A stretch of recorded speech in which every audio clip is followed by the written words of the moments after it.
নবী ঈসা আলাইহিস সালামের যুগে ঈসা আলাইহিস সালামের কিছু হাওয়ারি ছিল। হাওয়ারি মানে হচ্ছে সাহাবী, মানে রাসূল সাল্লাল্লাহু আলাইহি ওয়াসাল্লামের ক্ষেত্রে আমরা বলি সাহাবী, ঈসা আলাইহিস সালামের ক্ষেত্রে আমরা বলছি হাওয়ারি।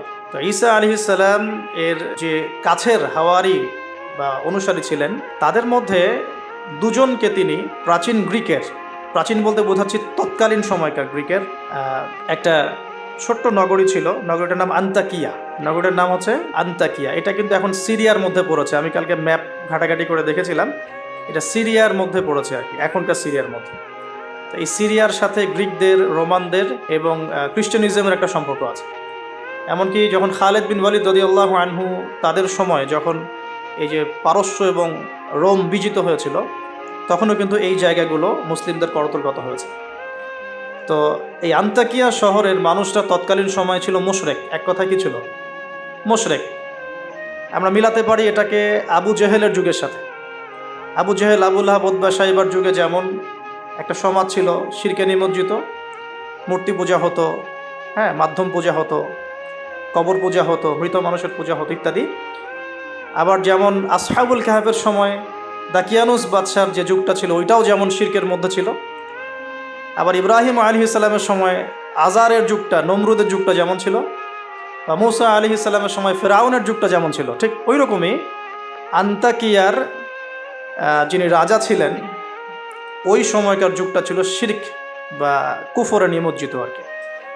তো এই ছোট্ট রাজ্যটাতে নবী ঈসা আলাইহিস সালাম তাওহীদের দাওয়াত দেওয়ার জন্যে তার দুজন অনুসারীকে পাঠিয়েছিলেন। কয়জন ভাই? দুজন অনুসারীকে পাঠিয়েছিলেন। ওয়াদরিব লাহুম মাসালান আসহাবাল ক্বরিয়া। আল্লাহ পাক এটা সূরা ইয়াসিনের মধ্যে বলেছেন, 13 থেকে প্রায় 32 নম্বর আয়াত পর্যন্ত পুরো লম্বা আলোচনা আছে, কিন্তু এই খুঁটিনাটি বিষয়গুলো সূরা ইয়াসিনের মধ্যে নাই। এগুলো তাফসির আপনাকে ঘাটতে হবে। একটা তাফসির যদি পড়েন মন কলিজা ঠান্ডা হয়ে যাবে, অন্তত একটা, সেটা হলো তাফসিরে জালালাইন। তাফসিরে জালালাইন এটা পড়লে কলিজা ঠান্ডা হয়ে যায়। অন্যগুলো পড়লে কলিজা একটু মনে হয় ক্ষুধা এখনও বাকি আছে আর কি।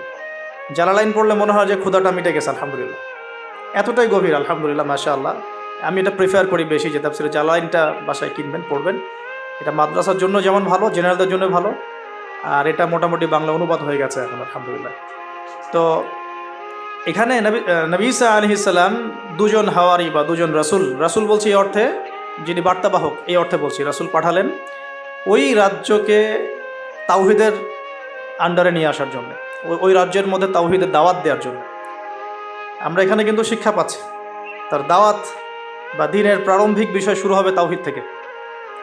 দ্বীনের প্রাথমিক বিষয় শুরু হবে কি থেকে? তাওহীদ থেকে।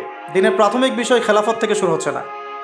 দ্বীনের প্রাথমিক বিষয় কিন্তু রাষ্ট্র কায়েম থেকে শুরু হচ্ছে না, বরং দ্বীনের প্রাথমিক বিষয় শুরু হচ্ছে তাওহীদের দাওয়াত থেকে। এবং দাওয়াত দিবে কারা? এইরকম রাসূল, মুখলেস, আল্লাহ পাকের একজন বাছাইকৃত বান্দা যারা।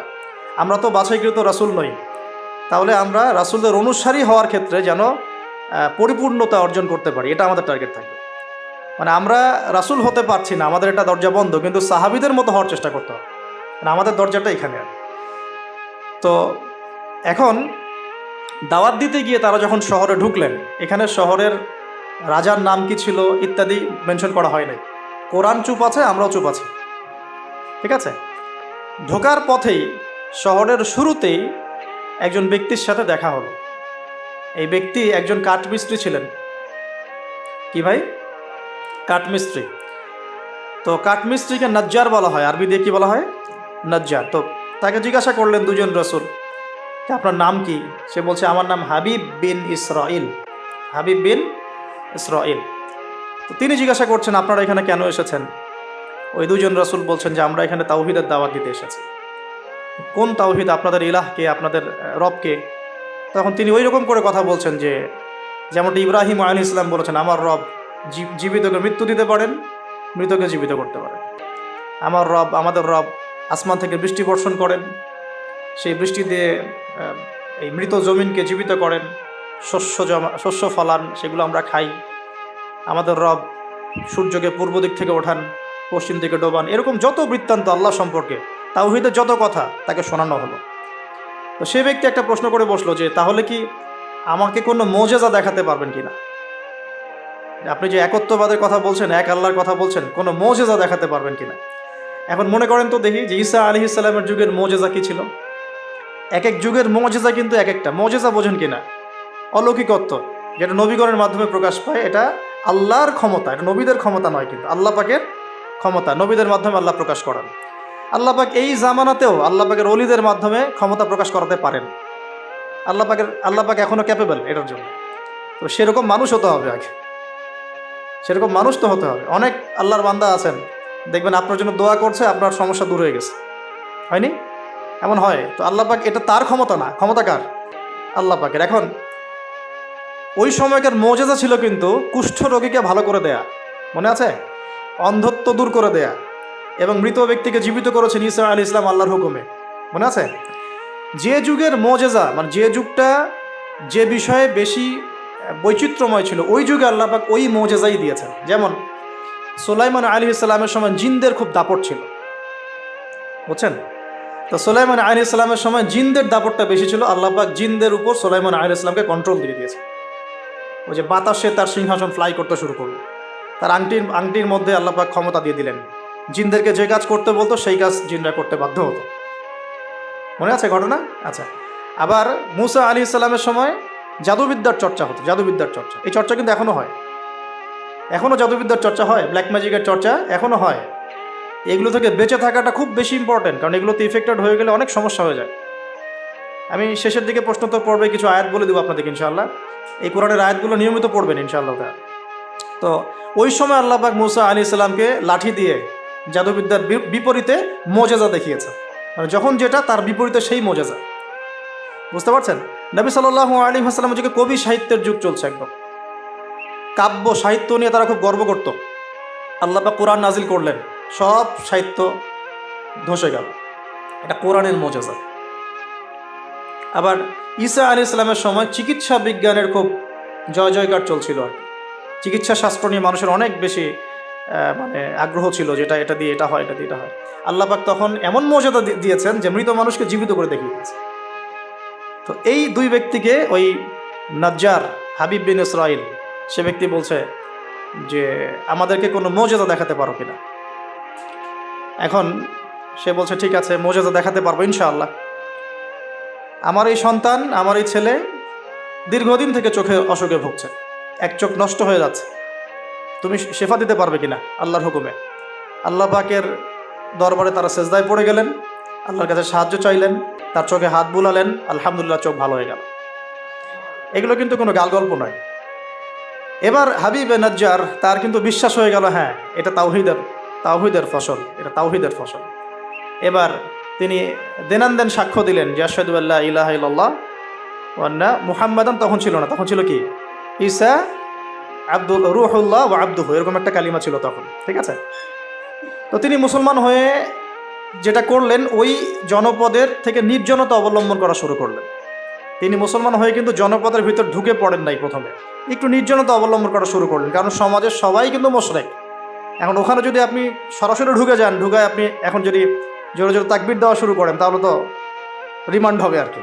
তো তিনি নিজেকে একটু সেফ করে একা একা ইবাদত করা শুরু করলেন। এখানে আমাদের শিক্ষা আছে কিন্তু। আমি এই হাবিবে নাজ্জারের ঘটনা, ওই তৎকালীন সময়কার ওই আন্তাকিয়া শহরের শিরক, এগুলোর সাথে আপনি বর্তমান বিশ্বকে মেলাতে পারবেন। এখনকার বিশ্বের অবস্থাও কিন্তু মোটামুটি এরকমই। অনেক আলোচনা আমি আগে করেছি বিগত লেকচারগুলোতে, যে এই ওয়ার্ল্ডের প্রতিটা ডিপার্টমেন্টেই শিরক আছে, একদম এডুকেশন থেকে শুরু করে, শিক্ষা থেকে শুরু করে পলিটিক্স পর্যন্ত সবখানেই শিরক আছে। কোনো জায়গায় শিরক বাদ নাই। ইকোনমিক্সেও শিরক আছে, সামাজিক কালচারে শিরক আছে, আমাদের চিন্তা দর্শনে শিরক আছে, আমাদের মিডিয়ার মধ্যে শিরক আছে, আমাদের বুদ্ধিজীবীদের মধ্যে শিরক আছে, আমাদের রাজনীতিবিদদের মধ্যে শিরক আছে, আমাদের ধর্ম নেতাদের মধ্যেও শিরক আছে কোনো কোনো জায়গায়, আছে না? আছে। যদি আপনি ভালো করে খিজিরের মতো দেখতে শেখেন, আপনি বুঝতে পারবেন এই ওয়ার্ল্ডটা শিরকের আন্ডারে আছে। আর সামনে আসবে বড় শিরক, মাসিহুদ দাজ্জাল। ও যখন এসে ওর মোজেজা বলা ঠিক হবে না, ওর কি অলৌকিকত্ব দেখানো শুরু করবে, তখন তো বেশিরভাগ মানুষই ওর পিছনে দৌড়ানো শুরু করবে। তো এটা বাস্তব, সামনে মানুষ দেখবে এগুলো। এখন এই অবস্থায় হাবিবে নাজ্জার শহরে ঢুকে দাওয়াতি কাজ শুরু করেন নাই, একা একা তিনি নিজেকে তৈরি করেছেন, আগে তাসকি আধ্যাত্মিক অর্থ অর্জন করার চেষ্টা করেছেন, ইবাদত বাড়িয়েছেন। এদিকে ওই দুজন রাসূল তারা শহরে প্রবেশ করলেন, বেশ কিছু সময় তারা মানুষকে দাওয়াত দেওয়ার চেষ্টা করলেন, কিন্তু মানুষ ইসলাম কবুল করছে না। ঠিক মক্কার অবস্থার মতোই। এই সূরাটা কোথায় নাজিল হয়েছে? মক্কায়। কোথায়? এই সূরা কিন্তু মদিনা নাজিল হয় নাই। তাহলে এই সূরার মধ্য দিয়ে আল্লাহ পাক রাসূল সাল্লাল্লাহু আলাইহি ওয়াসাল্লামকে শিক্ষা দিচ্ছেন, সাহাবীদেরকেও শিক্ষা দিচ্ছেন। ঠিক মাক্কি পরিবেশের মতোই তৎকালীন পরিবেশটা ছিল। আর মাক্কি পরিবেশ মানে আমি অনেকদিন আগে বলেছি, মাক্কি পরিবেশ মানে শিরক, মাক্কি পরিবেশ মানে সুদ, রিবা, মাক্কি পরিবেশ মানে হচ্ছে মাদক, মাক্কি পরিবেশ মানে জেনা, ব্যভিচার, মেয়েদের মানহানি আর গোত্রীয় হানাহানি, এগুলো মক্কা। মক্কা মানে এগুলো যেটা এখনকার ওয়ার্ল্ডে চলছে। আপনি যদি ছোট ছোট সেন্সে চিন্তা করেন না, তাহলে আমাদের সোসাইটিটাও মাক্কি। ছোট সেন্সে চিন্তা করেন, এখানে শিরক দিয়ে ভর্তি, রিবা সুদ দিয়ে ভর্তি, মাদক দিয়ে ভর্তি, মেয়েদের যে জেনা ব্যভিচার পর্নোগ্রাফি এগুলো দিয়ে ভর্তি, আর কি গোত্রীয় হানাহানি তো আছেই। এটা এখন পলিটিক্যাল হানাহানিতে রূপ নিয়েছে, কোনো কোনো জায়গায় ধর্মীয় হানাহানি হচ্ছে, মসজিদে মসজিদে ভাগাভাগি হচ্ছে। আছে মক্কার আদর্শ কিন্তু এখনও সমাজের মধ্যে আছে, খালি দার্শনিক দৃষ্টিভঙ্গিতে দেখতে শিখুন, একটু একটু খিদিরের মতো দেখতে শিখুন। এখন দেখুন, এই দুজন রাসূল দাওয়াত দেওয়ার পর, দীর্ঘদিন দাওয়াত দেওয়ার পরে যখন মানুষ ইসলাম কবুল করছে না, তখন তারা প্রকাশ্যে মানে আল্লাহু আকবার তাকবীর এটা দেওয়া শুরু করেছিল। যখনই বের হতেন তার তাকবীর দিতেন, আল্লাহু আকবার আল্লাহু আকবার আল্লাহু আকবার লা ইলাহা ইল্লাল্লাহ লা ইলাহা ইল্লাল্লাহ, এভাবে প্রকাশ্য দাওয়াত দেওয়া শুরু করলেন। ঠিক আব্দুল্লাহ বিন মাসউদ রাদিয়াল্লাহু আনহুর মতো। নবী সাল্লাল্লাহু আলাইহি ওয়াসাল্লাম একদিন বললেন যে, কে আছো কুরাইশদেরকে কোরআন শোনাতে পারো? তারা তো কোরআন শুনতেই চায় না, কোরআন বললেই কানে আঙ্গুল ঢুকায় দেয়। হ্যাঁ, কোরআন বললেই তারা কাপড় দিয়ে মাথা আবৃত করে, এগুলো কোরআনে আছে কিন্তু। তখন আব্দুল্লাহ বিন মাসউদ, সুবহানাল্লাহ, রুয়াইয়াল গানাম বলা হতো তাকে, মানুষ তাচ্ছিল্য করতো, মানুষ তাকে তাচ্ছিল্য করতো। তার পা ছিল সরু, মানে চিকন সরু, পা দেখে আবু জেহেল হাসাহাসি করতো, সুবহানাল্লাহ। আর ওই পায়ের নিচেই আবু জেহেলের মৌত আল্লাহ লিখেছিলেন, সুবহানাল্লাহ। ওই পা দিয়ে তার আবু জেহেলের বুকের উপর পাড়া দিয়ে তিনি তাকে গর্দান কেটেছেন বদরের মাঠে। খালি 13 বছরের ব্যবধান, সময়ের ব্যবধান, খালি জাস্ট টাইম টক্স, মানে সময় কথা বলে না, সময় কথা বলে। এই আব্দুল্লাহ বিন মাসউদ রাদিয়াল্লাহু আনহুর পায়ের তলেই আবু জেহেল আবার মারা গেছে। তো এই আব্দুল্লাহ বিন মাসউদ রাদিয়াল্লাহু আনহু বললেন যে, আমি শোনাবো কুরাইশদেরকে কোরআন ইনশাআল্লাহ। তারপর তিনি বের হয়ে কাবা ঘরের সামনে গিয়ে আর রহমান আল্লামাল কোরআন খালাকাল ইনসান এই তেলাওয়াত শুরু করলেন। বাস, মায়ের শুরু হলো। এখন যদি আপনি বের হয়ে সবার সামনে বলেন, আল্লাহর হুকুম ছাড়া কোনো হুকুম নাই, ইনিল হুকমু ইল্লা লিল্লাহ, আল্লাহর হুকুম ছাড়া কোনো হুকুম নাই, ওয়া মান লাম ইয়াহকুম বিমা আনজালাল্লাহু ফাউলাইকা হুমুল কাফিরুন, মায়ের একটা মাটিতে পড়বে? একটাও গায়েবই হয়ে যেতে পারেন আপনি, নাই, আউট অফ হিস্ট্রি। আপনি আপনার কথা মানুষ ভুলেই যাইতে পারে, হয় না এমন? আর যদি জাতিসংঘে গিয়ে বলেন যে এর যত বেজ আছে সব শিরকের উপর আছে, সারা ওয়ার্ল্ডের মধ্যে শুধু ইসলামিক খেলাফা চলবে, তাহলে কি হবে? তো এই অবস্থা হয়েছে আব্দুল্লাহ বিন মাসউদ রাদিয়াল্লাহু আনহু। বেচারা মক্কায় গিয়ে কাবা ঘরের সামনে গিয়ে বলছে, লা ইলাহা ইল্লাল্লাহ, আল্লাহ ছাড়া কোনো মাবুদ নাই, আর রহমান আল্লামাল কোরআন খালাকাল ইনসান আল্লামাহুল বায়ান ফাবিআইয়ি আলাই রাব্বিকুমা তুকাদ্দিবান। বাস, আবু জেহেল, আবু লাহাব, উতবা, সাইবা সবগুলো মেরে মারা শুরু করেছে। তাহলে শিক্ষা হচ্ছে এগুলো সুন্নত। শিক্ষাটা কি? দিনের পথে যদি সত্যিকার কেউ ইফোর্ট দেয়, তাহলে এই জিনিসগুলো তার ভাগ্যে আসবে। এই নির্যাতন, নিপীড়ন বা অপদস্থতা তার ভাগ্যে আসবে। যাদের ভাগ্যে আসছে না, 100% বলতে পারবো যে সেটা সঠিক পথ নয়, 100%। হ্যাঁ, সঠিক পথের ডানে বামে আমরা চোরা রাস্তা খুঁজি, তো সঠিক ক, সঠিক খ, সঠিক গ, হ্যাঁ, সঠিক অল্প সঠিক, বেশি সঠিক, একটু বেশি সঠিক, মানে এরকম আর কি। সত্যিকার অর্থে ওই রকম সঠিক পথে গেলে এগুলো আসবেই। তো এটা একটা ফলসিফিকেশন টেস্ট, যাদের উপর এগুলো আসতেছে সন্দেহ নয় যে ইনশাআল্লাহ তারা সঠিক পথে আছে। তারা সারা দুনিয়া থাক না থাক, ওই ব্যক্তি সঠিক পথে আছে, না হলে তার উপরে এগুলো আসতো না। এখন যাই হোক, ওইদিকে যাচ্ছি না আমি। এখানে এই দুজন রাসূল সেম ভূমিকা পালন করলেন। ব্যাস, এবার রাজা তাকে গ্রেফতার করা শুরু করলেন। কোন রাজা? আন্তাকিয়া শহরের রাজা কিন্তু খ্রিস্টান ধর্মাবলম্বী ছিলেন। রাজা খ্রিস্টান ধর্মাবলম্বী ছিলেন না। খ্রিস্টান ধর্মাবলম্বী হওয়ার জন্য ঈসা আলাইহিস সালাম তাকে দাওয়াত দিচ্ছিলেন এই দুজন রাসূলের মাধ্যমে। তো রাজা তখন এই দুজন ব্যক্তিকে ধরে রেখে দিল। এই দুজন ব্যক্তির নাম এক একটা কিতাবে এক এক রকম এসেছে। আমি 3টা নাম পেয়েছি। আর একটা হচ্ছে, প্রথম ব্যক্তির নাম ছিল ইউহান্না, হ্যাঁ। দ্বিতীয় ব্যক্তির নাম ছিল রাসূল, কিন্তু তারা মানে কার রাসূল? ঈসা আলাইহিস সালামের প্রেরিত দূত। এই দূত অর্থে বলছে রাসূল। একজনের নাম ছিল বাউলাস, একজনের নাম হচ্ছে ইউহান্না, একজনের নাম কি ছিল? বাউলাস। আর অন্য একটা বর্ণনা আসছে যে একজনের নাম ছিল সাদেক, আর একজনের নাম ছিল মাসদুক। একজনের নাম সাদেক, একজনের নাম মাসদুক। আচ্ছা, এই দুজন এখন গ্রেফতার। তো এবার তাদেরকে রেখে দেওয়া হয়েছে। ঈসা আলাইহিস সালাম আরও একজন ব্যক্তিকে তাদের সাহায্যের জন্য পাঠালেন। এটাই হলো কোরআনের এই আয়াতটা, যে ওয়াদরিব লাহুম মাসালান আসহাবাল ক্বরিয়া ইয জাআল মুরসালুন ইয আরসালনা ইলাইহিম ইসনাইন ফাকাযযাবুহুমা ফাআজ্জাজনা বিসালিস। যখন তাদের দুইজনকে অস্বীকার করা হলো, আমি আরও একজনকে পাঠালাম। এই আরও একজনের নাম হচ্ছে আপনার শামউন। কি নাম? শামউন। এই শামউন ছিল খুবই বিচক্ষণ। এখান থেকে আমাদের শিক্ষা আছে একটা, দাওয়াতি কাজ করতে চান, দিন নিয়ে চলতে চান, দিন প্রচার করতে চান, বা দিন নিয়ে বড় স্বপ্ন দেখেন, এই শামউনের মধ্যে শিক্ষা আছে। কীরকম শিক্ষা? এই শামউন গিয়ে সরাসরি তাদেরকে বললো না যে আমি ওদের দুজনকে বাঁচাতে আসছি, কারণ শামউন নিজের পরিচয় গোপন করে ফেলছে। শামউন নিজের পরিচয় গোপন করে সে অর্ডিনারি মানুষের রূপে সমাজে মেলামেশা শুরু করলো। সে মোটামুটি একটা ছদ্মবেশ ধারণ করেছে, এবং আস্তে আস্তে আস্তে আস্তে রাজার ঘনিষ্ঠ মানুষদের সাথে তার একটা সম্পর্ক তৈরি হয়েছে। এমনও বহু মানুষ কিন্তু এখন সমাজের মধ্যে আছে না? সরাসরি ইমান জানান দিতে পারে না, কিন্তু ভিতরে ভিতরে ইসলামকে সমর্থন করে, আছে না? আমাদের প্রতিটা ডিপার্টমেন্টে এমন ভাই বোন আছে যারা ইসলামকে মন থেকে সাপোর্ট করে, কিন্তু হয়তো চাকরির ভয়, এটার ভয় মানে এক্সপোজ করতে পারে না। তো প্রথমত সে সেভাবে নিজেকে গুটিয়ে নিল। এক পর্যায়ে রাজার কাছে তার নাম ছড়িয়ে পড়লো। সে একদিকে তাদের সাথে মেশে, আরেকদিকে সে আল্লাহর কাছে দোয়া করে, নামাজ পড়ে, সেজদা করে। সে কিন্তু একজন আধ্যাত্মিক গুণান্বিত মানুষ। এক পর্যায়ে রাজার দৃষ্টি আকর্ষিত হলো তার প্রতি। ওই যে ইউসুফ আলাইহিস সালামের প্রতি রাজার দৃষ্টি আকর্ষিত হয়েছিল না? স্বপ্নের ব্যাখ্যা কেউ দিতে পারে না, ইউসুফ দিয়ে দিলেন। 7 বছর দুর্ভিক্ষ হবে, ওকে আমার কাছে নিয়ে আসো, ওকে আমার কাছে নিয়ে আসো, আমি তাকে আমার নিকটস্থ কাছের মানুষ বানিয়ে দিব। তো রাজা বা শাসক যদি সৎ হন, মনের মধ্যে যদি সততা থাকে না, তিনি খুঁজে বের করতে পারবেন কার দ্বারা আসলে জাতির খেদমত হওয়া সম্ভব। এটা দায়িত্ব তাদের খুঁজে বের করা, যে কোন কোন মানুষদেরকে কাছে নিয়ে আসলে দেশের বা জাতির খেদমত হবে। এই সৎসাহস তো সবাই দেখাতে পারে না। এখন এই রাজা মোটামুটি এদিক থেকে বিচক্ষণ ছিল। সে এই শামউনকে কাছাকাছি নিয়ে আসলো, নিয়ে এসে বলল যে তোমার সব কথাবার্তা আমার কাছে খুব ভালো মনে হয়, তোমার জ্ঞানতাত্ত্বিক কথাবার্তাগুলো তুমি বলো, এগুলো খুব ভালো মনে হয়, তো তুমি আমার কি উপকার করতে পারো? তো শামউন বলছে যে আমি শুনেছি যে আপনার জেলখানায় 2জন ব্যক্তি আছে। কোন 2জন? আগে 2জন গ্রেপ্তার। তো তাদের ব্যাপারে আপনার কি মন্তব্য? আমার মন্তব্য, আমি আসলে ভাবার সময় পাইনি তাদেরকে নিয়ে, রাজা খুব ব্যস্ত ছিল, তাকে আমার কাছে নিয়ে আসেন, আমি কিছু কথা বলতে চাই তাদের সাথে। শামউনের কথা শুনে রাজা নিয়ে আসলেন তাদের 2জনকে। এবার কৌশলে শামউন এই 2জন ব্যক্তির মধ্য দিয়ে রাজাকে দাওয়াত দিচ্ছে। শামউন কৌশলে এই 2 ব্যক্তির মাধ্যমে রাজাকে দাওয়াত দিচ্ছে। শামউন এদেরকে বলছে যে তোমরা কোন আল্লাহর ইবাদত করো, কোন আল্লাহর কথা বলছো, আমাদের এখানে তো এমন কোনো আল্লাহ নাই। তখন তারা আবার ব্যাখ্যা দিচ্ছে, আমরা সেই আল্লাহর কথা বলি যে আল্লাহ ছাড়া কোনো ইলাহ নাই, যিনি আসমান থেকে বৃষ্টি বর্ষণ করেন, যিনি মৃতকে জীবিত করেন, ইত্যাদি ইত্যাদি। তাওহীদের সব কথা তারা বলা শুরু করলেন, এবং রাজা কিন্তু শুনছে। শোনার মাধ্যমকে শামউন নিজে। তাহলে এখানে আমাদের শিক্ষা আছে না? তা আপনারা একটু ইসলামের পথে আসলেই সমাজ থেকে ডিসকানেক্টেড হতে চান কেন? সমাজের মধ্যেই থাকতে হবে, সমাজের মধ্যে থেকেই আপনি সমাজের ভিতর ইসলাম ছড়িয়ে দিবেন ইনশাআল্লাহ। ঠিক আছে?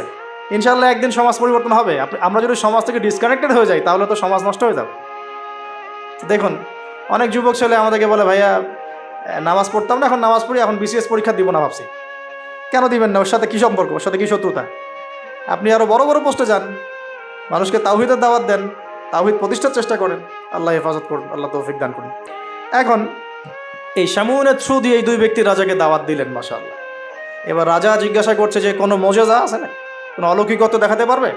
আমরা যে আল্লাহর ইবাদত করি, মাঝে মাঝে কিন্তু জিনের উপাসনা করলে কিছু অলৌকিকত্ব দেখা যায়। অলৌকিকত্ব না, মানে ভেলকিবাজি দেখানো যায় আর কি।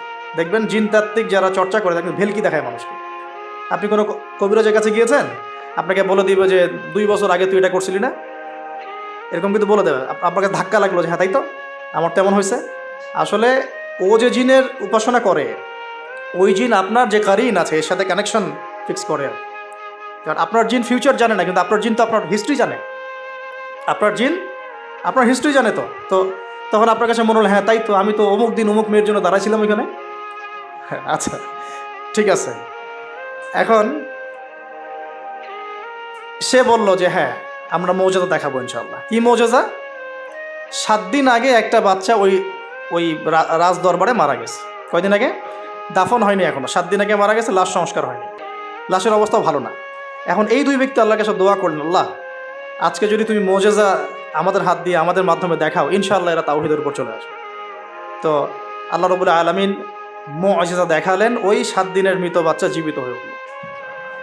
এবার জীবিত হয়ে সে বলে উঠল যে আমি আসমানে দেখেছি, এই বাচ্চা বলছে, এবার আমি আসমানে দেখেছি একজন সুন্দর মানে চুলের বর্ণনা দেওয়া হয়েছে যে আমরা যেটাকে সিল্কি চুল বলি আর কি, লম্বা কাত পর্যন্ত সিল্কি চুলওয়ালা একজন মানুষ, একজন ব্যক্তি 3 জনের জন্যে আল্লাহর কাছে দোয়া করছে।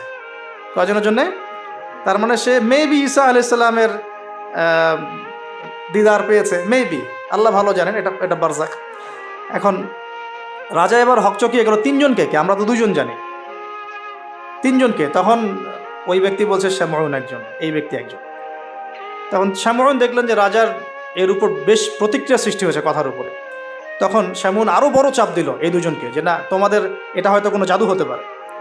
শামউন, তোমাদের কোনো জাদু হতে পারে, আমাদের এই রাজার এক মেয়ে মারা গেছেন, তোমরা পারলে তাকে জীবিত করে দেখাও দেখি।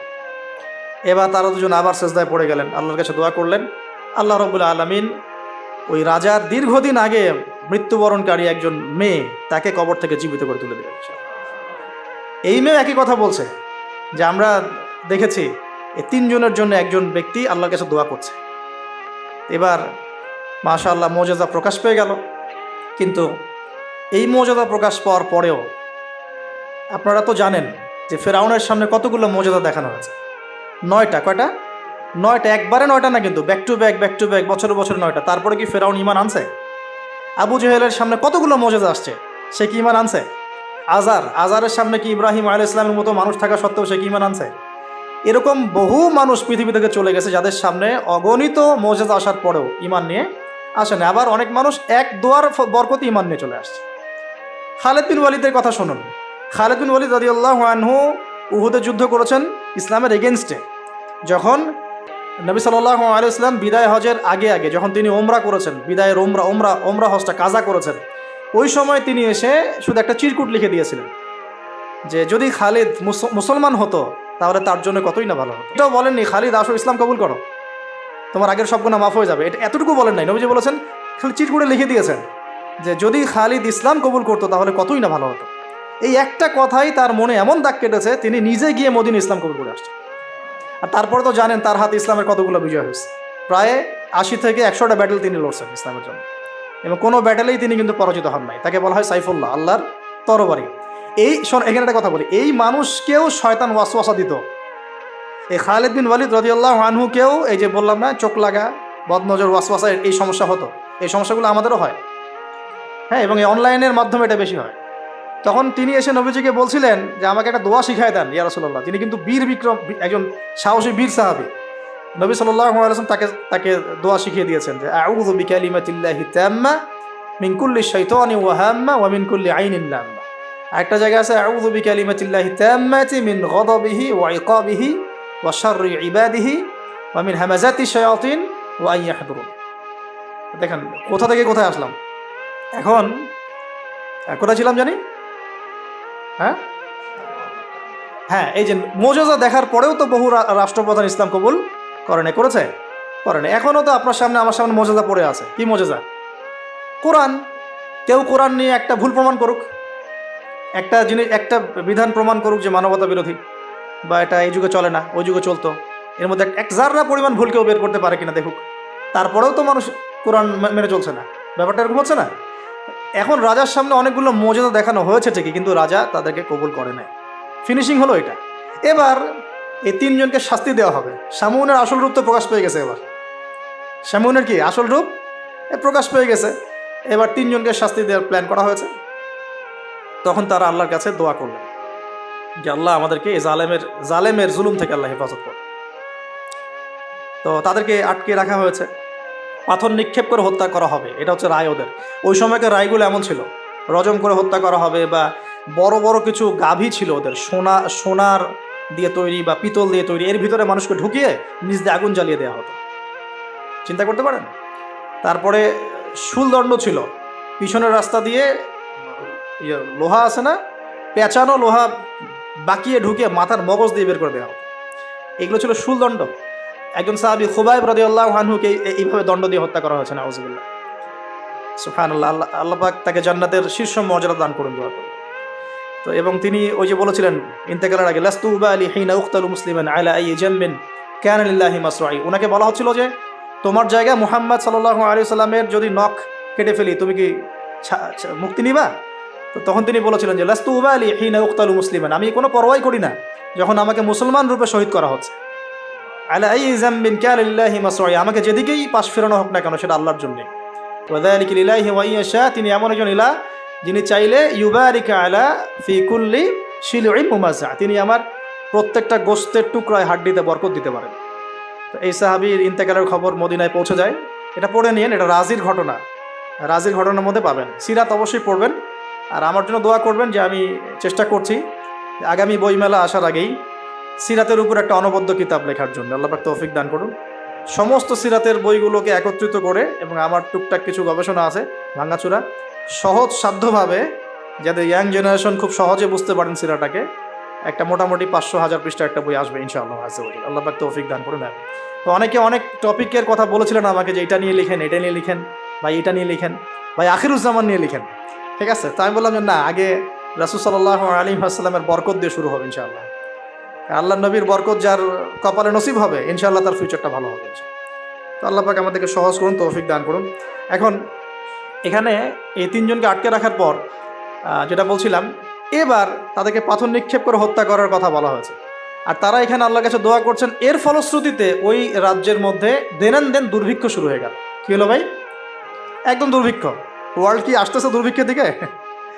আসতেছে, সবর করেন। তো এখন আমি একটা লেকচারে বলেছিলাম যে এই ইকোনমিক স্যাংশন বা ইকোনমিক ইনফ্লুয়েশন যেগুলো হয়, এগুলো থেকে বাঁচার জন্য সূরা ইউসুফের মধ্যে একটা হেদায়েত আছে। ওই সূরা ইউসুফ আলাইহিস সালামের 7 বছর মেয়াদি যে পরিকল্পনা, ওই পরিকল্পনা যদি কেউ বাস্তবায়ন করে কোনো রাষ্ট্রে দুর্ভিক্ষ হবে না ইনশাল্লাহ। যদি হয়ও, আল্লাহর হুকুমে যদি হয়ও, ইনশাল্লাহ জনগণ না খেয়ে মরবে না। ওই 7 বছরের মেগা পরিকল্পনা কি সেটা একটু সূরা ইউসুফ ঘাটে দেখেন।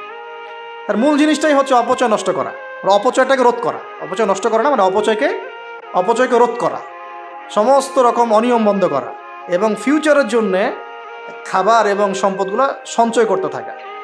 যেমন আমরা কিন্তু অনেক অপচয় করি, খাবার নষ্ট করি, গ্যাস নষ্ট করি, তেল নষ্ট করি, নষ্ট করি, কিন্তু আবার প্রয়োজনের চেয়ে বেশি ব্যবহার করি। আবার দেখা যায় যে অনেক প্রকল্প হাতে নিচ্ছি কিন্তু পুরোপুরি বাস্তবায়িত হচ্ছে না, দুর্নীতি হচ্ছে, ইত্যাদি ইত্যাদি।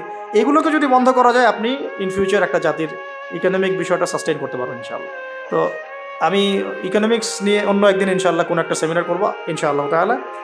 আজকে বলছি এতটুকু যে ইউসুফ আলাইহিস সালামের অর্থনৈতিক যে মেগা পরিকল্পনা 7 বছর, এটা যে নিতে পারবে, যে সমাজ, যে রাষ্ট্র গেইন করবে ইনশাআল্লাহ, সাকসেস। এই জিনিসগুলো আমাদের ঊর্ধ্বতন কর্তৃপক্ষ থেকে বোঝানো উচিত, দাওয়াতটা পৌঁছানো উচিত। হয়তো বা তারা জানেন না, এমন হতে পারে যে তাদেরকে যুগের সাথে তাল মিলিয়ে কেউ বোঝাতে পারেনি এখন পর্যন্ত, এমন হতে পারে। এই জন্য আমরা সবার প্রতি আমভাবে দাওয়াতের নসিহত করব, কারোর প্রতি আমরা কোনো শত্রুতা পোষণ করতে যাব না। কারণ আমাদের সমাজের মানুষগুলো কিন্তু আমাদেরই ভাই, আমাদেরই বোন, আমরাই। তো হয়তো কেউ হেদায়েত পেয়েছে, কেউ পায় নাই, কেউ বুঝে আসছে, কেউ আসে নাই, ইত্যাদি। এখন এই মানুষগুলো দোয়া করছেন তিনজন, এইভাবে বলছি, ইউহান্না, বাউলাস এবং শামউন, হ্যাঁ, অথবা অন্য বর্ণনা আছে সাদেক, মাসদুক এবং শামউন। তারা দোয়া করছেন, এদিকে দুর্ভিক্ষ চলছে। এখন জনগণ তাকে বলা শুরু করলো যে ইন্না তাতায়্যারনা বিকুম, তোমাদেরকে আমরা এখন অশুভ মনে করা শুরু করেছি, তোমাদেরকে আমরা অশুভ, অলক্ষণ মনে করছি। সূরা ইয়াসিন পড়ে দেখেন, আমরা তোমাদেরকে অলক্ষ্য বলি না, কুলক্ষণ, অলক্ষণে, এরকম কথা বলি না, তোমাদেরকে আমরা এখন অলক্ষণে মনে করছি। যদি তোমরা তোমাদের এই দাওয়াত বন্ধ না করো, আমরা তোমাদেরকে রজম করে হত্যা করো।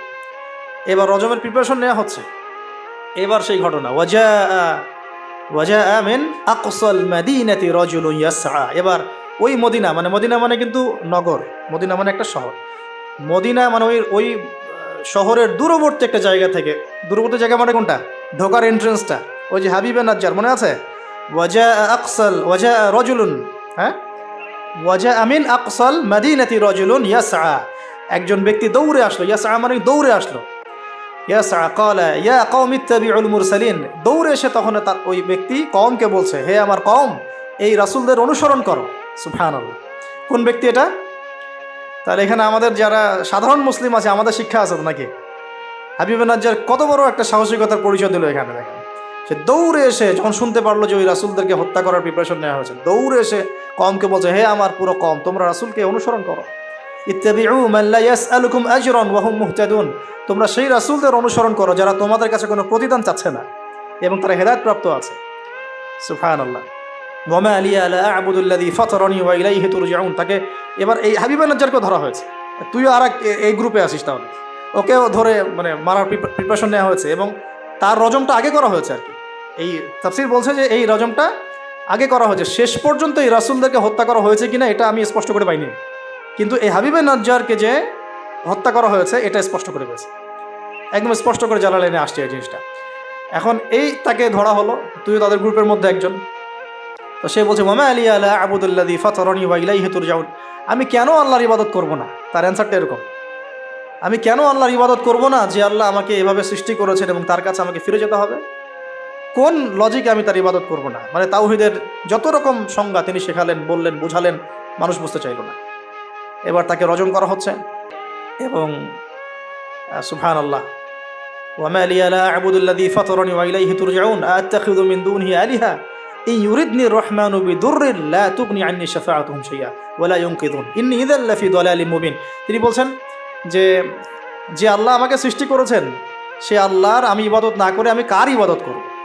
আল্লাহ রাব্বুল আলামিন যদি আমাকে কোনো কল্যাণ করতে চান কেউ ঠেকাতে পারবে না, আল্লাহ পাক যদি কোনো অকল্যাণ করতে চান কেউ আমাকে বাঁচাতে পারবে না। আর আমি যদি এই তাওহীদ জানার পরেও শিরকে যাই তাহলে আমি স্পষ্ট বিভ্রান্তির মতো থাকবো। তার লজিকগুলো কত চমৎকার। এবার তাকে হত্যা করা হচ্ছে আর কি। হ্যাঁ, সুবহানাল্লাহ। ইন্নী ইযাল লাফি দালালিম মুবিন ইন্নী আমানতু বিরাব্বিকুম ফাসমাউন, সে বলছে ইন্নী আমানতু বিরাব্বিকুম ফাসমাউন, তোমরা আমাকে হত্যা করছো কিন্তু জেনে রাখো যে আমি, তোমরা শুনে রাখো, জেনে রাখো না, ফাসমাউন তোমরা শুনে রাখো, তোমরা আমাকে হত্যা করছো করো কিন্তু শুনে রাখো যে আমি ঈমান এনেছি আমার রব এবং তোমাদের সবার রবের প্রতি। আমি তোমাদের এইসব তন্ত্রমন্ত্র শিরিক কুফর এসবে বিশ্বাস করি না। এবং এই রজমে যখন তার মৃত্যু হয়ে যায় বলা হচ্ছে যে মৃত্যুর আগেই অথবা মৃত্যুর সময় তাকে আল্লাহ রাব্বুল আলামিন তার জান্নাতের ঘরটা দেখালেন এবং তাকে বলা হচ্ছে যে হ্যাঁ একটা কি উস্তাদ, কিলা দুখুলিল জান্নাহ, তাকে বলা কিলা দুখুলিল জান্নাহ, তাকে বলা হলো ও দুখুলুল জান্নাহ, জান্নাতে ঢুকো, প্রবেশ করো, কিলা দুখুলিল জান্নাতা, সুবহানাল্লাহ, কিলা দুখুলিল জান্নাহ। তারপরে আমি এই জায়গাটা আসলে খুব ইমোশনাল হয়ে যায় আর কি, মানে আমি এই জায়গাটা পড়তেছি কদিন থেকে, কিলা দুখুলিল জান্নাহ ক্বালা ইয়া লাইতা কওমি ইয়ালামুন, সুবহানাল্লাহ, ক্বালা ইয়া লাইতা কওমি ইয়ালামুন, তখন যে বলছে হায় আমার জনপদ, হায় আমার কওম, যদি তারা জানতো, যদি তারা বুঝতো যে আল্লাহ পাক আমাকে কি পরিমাণ নেয়ামত দিয়েছেন, কোন জান্নাতে আমি আছি, এইটা যদি আমার জনগণ বুঝতো তাহলে সবাই ঈমান নিয়ে আসতো। দেখেন কোরআনে এই ব্যক্তির নাম উল্লেখ করা হয় না, ওয়াজা আমিন আকসাল মাদিনাতি রাজুল, মানে দূরবর্তী জায়গা থেকে একজন লোক ছুটে আসছে, কে সেই লোক আল্লাহর কাছে এটা বড় কথা নয়, মানে নামটা কি সেটা বড় কথা নয়, তার আকীদাটা কি, তার আমলটা কি, তার তাওহীদটা কি, এটা সবচেয়ে বড় কথা। তো এখন এই হাবিবে নাজ্জারের এই শাহাদাত হয়ে গেল এবং আন্তাকিয়াবাসীর উপরে এবার কি হলো আল্লাহ পাক সেটাও বলছে। তাওহীদের স্পষ্ট দাওয়াত পাওয়ার পর যখন তারা স্বীকার করলো না, তারা আবু জেহেলের মতো আচরণ করলো, আবু লাহাবের মতো আচরণ করলো, উতবা সাহেবার মতো আচরণ করলো, ওই ফেরাউন নমরুদ তাদের মতো আচরণ করলো, হিস্ট্রি কিন্তু একই, সব একই জনপদে ঘুরছে গেলে। এই মুশরিকদের মতো আচরণ যখন অব্যাহত থাকলো আল্লাহ পাক বলছেন যে আমি তাদের উপরে কোনো বড় সেনাবাহিনী পাঠাই নাই, আমি তাদের উপরে কোনো বড় সেনাবাহিনী পাঠাই নাই, কোনো বাহিনী নাজিলও করি নাই, শুধু ছিল এটা সাইহাতান ওয়াহিদা, একটা মাত্র বড় বিকট চিৎকার, ইন কানাত ইল্লা সাইহাতান ওয়াহিদা, শুধুমাত্র একটা বজ্রনিনাদ প্রচণ্ড শব্দে আল্লাহ পাক পুরো কওমকে ধ্বংস করে রেখে দিলেন। এই কওমে কতজন মানুষ ছিল? হয়তো বা 1 লাখ, 2 লাখ, 3 লাখ, 4 লাখ, 5 লাখ, 10 লাখ, আল্লাহ ভালো জানেন। এর মধ্যে 4 জন ব্যক্তির নাম আমরা পাচ্ছি তাওহীদপন্থী, ওই 4 জন ব্যক্তিকে কেন্দ্র করে সূরা ইয়াসিন আয়াত নাজিল হয়েছে। রাসূল সাল্লাল্লাহু আলাইহি ওয়াসাল্লাম মক্কায় হয়তো হাজার হাজার মানুষ ছিল, কিন্তু আমরা আবু বকর, ওসমান, ওমর, আলীর নাম মনে রাখছি। আসহাবুল কাহফের মধ্যে হয়তো হাজার হাজার লাখ লাখ মানুষ ছিল, কিন্তু আমরা ওই 7 জন বা 9 জন যুবকের কথা মনে রাখছি। খেয়াল করে দেখেন ইব্রাহিম আলাইহিস সালামের সময় হয়তো লাখ লাখ মানুষ ছিল সমাজের মধ্যে, কিন্তু আমরা মনে রাখি ইব্রাহিম আলাইহিস সালাম, লূত আলাইহিস সালামের কথা, বিবি সারা আলাইহিস সালামের কথা, হাজরা আলাইহিস সালামের কথা, এই কয়জন মানুষের কথা, ইসমাইল, ইসহাক। এরকম প্রত্যেক যুগে যুগে আপনি দেখবেন যে তাওহীদপন্থী মানুষের সংখ্যা কিন্তু কম এবং আল্লাহ পাকের অনুগত বান্দাদের সংখ্যা খুব কম। এই ঘটনাটা আল্লাহ রাব্বুল আলামিন এই আন্তাকিয়াবাসীর এই ঘটনাটাকে সূরা ইয়াসিনের এই 13 থেকে প্রায় 32 নম্বর আয়াত পর্যন্ত পুরোটা নিয়ে আসছে। এবং এর মধ্য দিয়ে আল্লাহ রাব্বুল আলামিন আমাদেরকে যে মেসেজগুলো দিতে যাচ্ছেন সেটা হলো, যে পয়েন্ট আকারে ফাইন্ড আউট করি। দেখুন, এক, ফার্স্ট অফ অল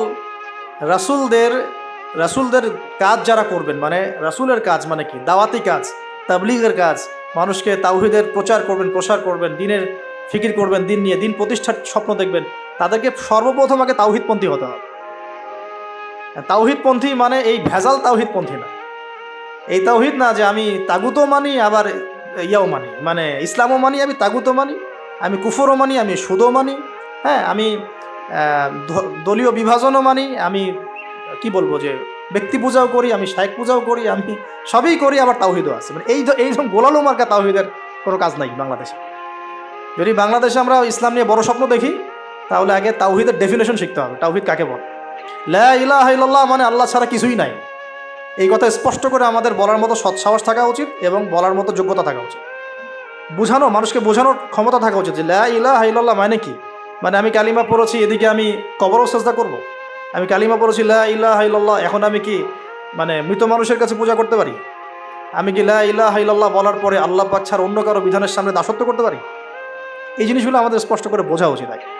তাওহীদের উপর থাকা এবং তাওহীদ বোঝায়, তাওহীদের দাওয়াত মানুষকে দেওয়া। আপনারা কিতাবুত তাওহীদ, শিরক কি ও কেন, এই টাইপের অনেকগুলো বই পাবেন বাজারে। এগুলো পড়লেও তাওহীদ সম্পর্কে অনেক কিছু জানতে পারবেন ইনশাআল্লাহ। আর সব তাওহীদ একসাথে এস্টাবলিশ করা যায় না, ধাপ থাকে। ব্যক্তি পর্যায়গুলো আগে আমরা সংশোধন করব, আমাদের পরিবারটাকে সংশোধন করার চেষ্টা করব ইনশাআল্লাহ। আস্তে আস্তে আমরা তাওহীদের দাওয়াত মানুষকে দিব। আল্লাহ পাক যখন কবুল করবেন দেখবেন ইনশাআল্লাহ তাআলা, শুধুমাত্র আমরা আমাদের সমাজ কেন, আখিরুজ্জামানের হাদিসগুলো বলছে যে ইসলাম পুরো বিশ্বের প্রতিটা ঘরে প্রবেশ করবে ইনশাআল্লাহ। একটা কাঁচা ঘর বাকি থাকবে না, একটা পাকা ঘরও বাকি থাকবে না, এমনটাই হাদিস এসেছে। একটা কাঁচা ঘরও বাকি থাকবে না, একটা পাকা ঘরও বাকি থাকবে না, যেখানে লা ইলাহা ইল্লাল্লাহ প্রবেশ করবে না। এটা হবে ফিউচার, ওয়ার্ল্ডের ফিউচার এইটা। যত ফিউচারের কথাই মানুষ বলুক না কেন, ভিশন 2030, 2040, 2050, হ্যাঁ, ভিশন কবলাল কিয়ামা, মানে ভিশন ইমামুল মাহদি আর ভিশন ঈসা আলাইহিস সালাম হচ্ছে যে পৃথিবীর প্রতিটা ঘরেই তাওহীদের কালিমা লা ইলাহা ইল্লাল্লাহ প্রবেশ না করে আল্লাহ পাক কিয়ামত দিবেন ইনশাআল্লাহ। এটা হলো আল্লাহ পাকের হুকুম, হয়ে গেছে, কুদি আল আমর, লেখা হয়ে গেছে এটা। এখন আমরা আগে, তাহলে আমাদের দায়িত্ব কি ভাই? আগে তাওহীদ শিখতে হবে। এখন তাওহীদ তো একা একা শেখা যায় না। স্পেশালি আপনারা যারা জেনারেল ব্যাকগ্রাউন্ড থেকে আসছেন, সবাই তো আর একা একা পড়ে কেউ আলেম হয়ে যেতে পারবো না, পারবেন? অতএব এখানে দৃষ্টিভঙ্গি আগে প্রশস্ত রেখে উলামায়ে কেরামের দ্বারস্থ হওয়া নাই। উলামায়ে কেরামের দ্বারস্থ হওয়ার সময় সাম্প্রদায়িক হয়ে যাবেন না, যে আমি এই আকীদা ফলো করি, এই মানহাজ ফলো করি, এই মাযহাব ফলো করি, বাস ইনাদেরকেই ধরে বসে থাকবো, আর কারো কাছে যাব না। এই চিন্তাটাও ঠিক না, কারণ জ্ঞান কিন্তু সবার কাছেই আছে।